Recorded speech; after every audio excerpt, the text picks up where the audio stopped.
Ladies and gentlemen, the American Jury and Bulldog Nation, welcome to the Eric Deters Show, where we fly through the news and we give pithy comments and we don't use a teleprompter. All right, today is National Weed Appreciation Day. My crack producer, Sabrina Kane, didn't know whether we meant like weed, like smoke weed, or weeds, so she did both. We don't know either, but it's National Weed Appreciation Day. The Musk team report. This was great. Elon Musk went on the Brett Baer report and stated, we want to reduce spending by eliminating waste and fraud and reduce the spending by 15%, which is quite achievable. The government is not efficient. There's a lot of waste and fraud. It's truly amazing to me that this is only happening now, but thank God it is happening now. And there is no way that this is not only great for our country, but it's a political win as well. The Signal case got the same judge, James Boasberg. By the way, we have fun, okay? I'm not being vicious, but I came up with a nickname. You know, Trump likes the nicknames. I'm going to pass this along to the Trump world. I say we call him Judge Lurch. He looks like Lurch. He kind of different, man. But the Signal case, which is the chat room case, and by the way, I saw DC Drano had a great point. DC Drano pointed out that our enemies do not like us using Signal chat because it's secure. So this is an attempt by them to try to get us off Signal chat. Trump ain't going to budge. MS-13 arrest. Okay, this is the guy that they arrested. Pam Bondi reported on this.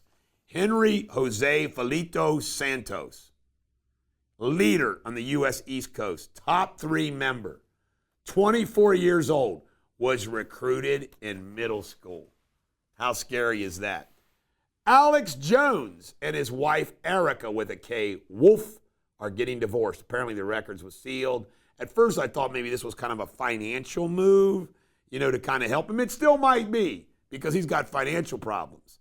But can you imagine being married to Alex Jones? I can't. And sorry, all you conspiracy theorists that like this guy, I don't.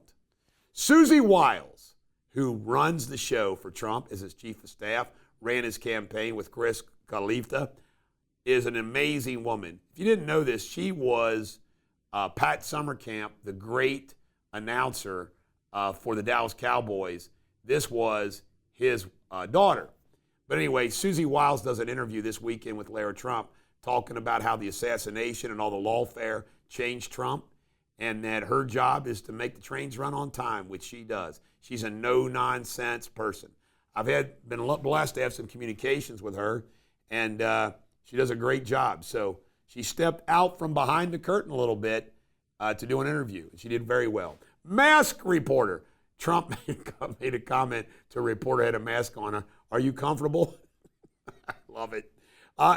Elsie Stefanik, UN ambassador, has been withdrawn.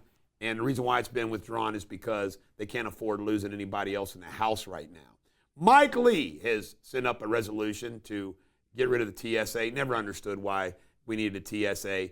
You know, we don't even need really the Department of Homeland Security, in my opinion. They added all this stuff after 9/11, and it's just like, you know, it's repetitive stuff. Dems, you can't make this up. It's coming out now. I told you it's going to come out. None of this stuff's good for them. That they thought Joe Biden was going to die, so they were making plans that what's going to happen if Joe Biden dies in office. I mean, they knew how bad he was. Just no credibility with the public. Tesla arrest. This guy right here, I think his last name is Kim. He's a communist, has been arrested for the Las Vegas Tesla attacks. He's going away for a while. And this is so funny. Did you know, I didn't know this. My wife has a Tesla. Teslas have a security system to where if you mess with the vehicle, it's like a camera watching you. So all these people that are damaging Teslas are getting busted by Tesla. $540 billion worth of lithium has been found under the desert in California. See ya, China. McCormick is getting rid of the red food dye. IHOP and Applebee's might be merging. That's a weird merger. And Kohlberger bought one of these things. It's called a balaclava, which is a black mask, weeks before his murders online. Look at this guy. Look at that sick, weirdo. In world news, King Charles was hospitalized. They're claiming it was just a part of his chemo and cancer treatment. We'll see. Putin is so funny. Putin said, I mean, he's a stone cold killer, folks, but doesn't mean he still can't be funny the way he acts. Putin says, oh, I understand America's interest in Greenland.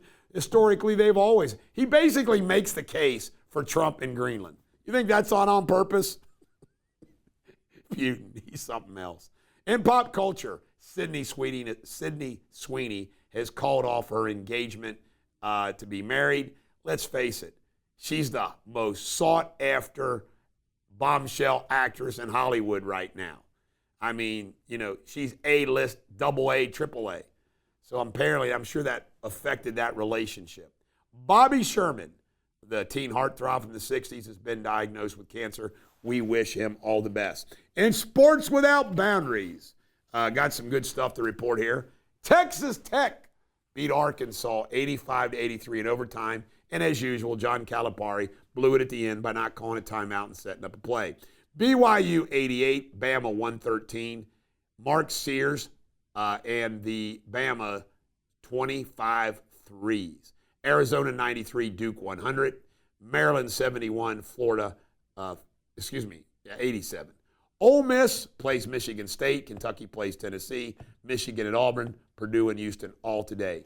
And Giddey from the Bulls threw a 47-foot half-court shot that went in to beat the Lakers. And all the Major League Baseball scores, you can check them all out. The Yankees, of course, won. All right, we turn to history. 3 Mile Island happened today. And people don't realize that nothing bad happened.